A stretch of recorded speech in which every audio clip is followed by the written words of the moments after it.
Hello everyone, welcome to visionary.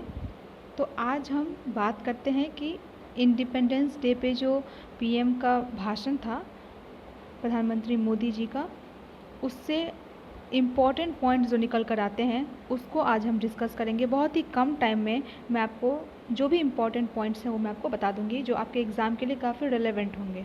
ठीक है, तो आइए शुरू करते हैं।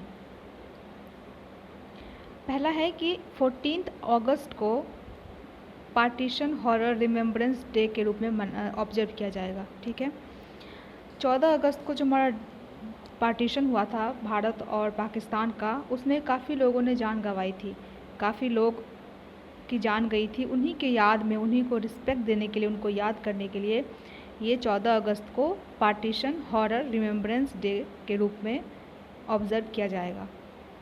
इस पे मोदी जी का ट्वीट है, partitions pains can never be forgotten, millions of our sisters and brothers were displaced and many lost their lives due to mindless hate and violence.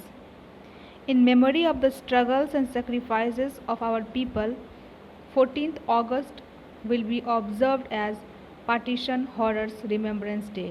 ठीक है, 14 अगस्त को पार्टीशन हॉरर रिमेम्बरेंस डे याद रहेगा आपको। अभी नेक्स्ट देखते हैं।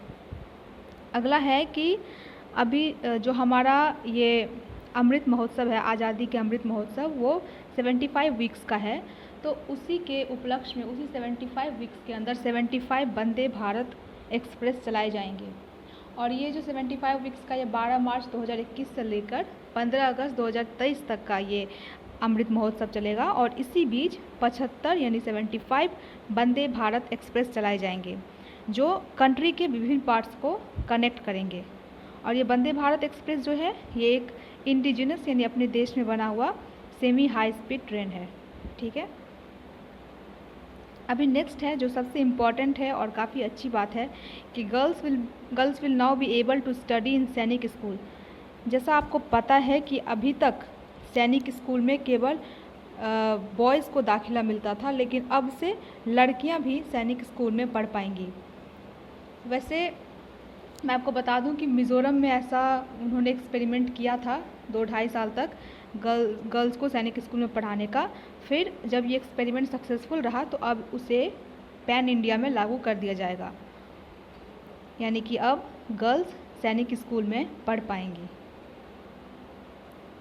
नेक्स्ट है कि the rice distributed to poor people via different schemes will be fortified by 2024 to address the problem of malnutrition. हमारे देश में जो माल न्यूट्रिशन है, जो कुपोषण है, वो एक सबसे बड़ा प्रॉब्लम है। इसी प्रॉब्लम को एड्रेस करने के लिए जो डिफरेंट गवर्नमेंट स्कीम्स के द्वारा लोगों में राइस बांटे जाते हैं, उस राइस को फोर्टिफाई किया जाएगा।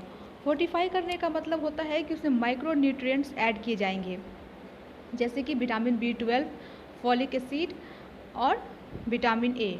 ठीक है, फॉलिक एसिड विटामिन बी का ही एक पार्ट होता है जो कि हमारे बॉडी में ब्लड सेल्स बनाने में हेल्प करता है। तो यानी कि राइस में माइक्रो न्यूट्रिएंट्स ऐड किए जाएंगे और इससे माल न्यूट्रिशन को ख़त्म किया जाएगा। नेक्स्ट है जो कि सबसे इम्पॉर्टेंट है, अब तक किसी भी प्रधानमंत्री के द्वारा ऐलान किया जाने वाला सबसे ज़्यादा बजट वाला ये स्कीम है। ये है गति शक्ति scheme, the national master plan.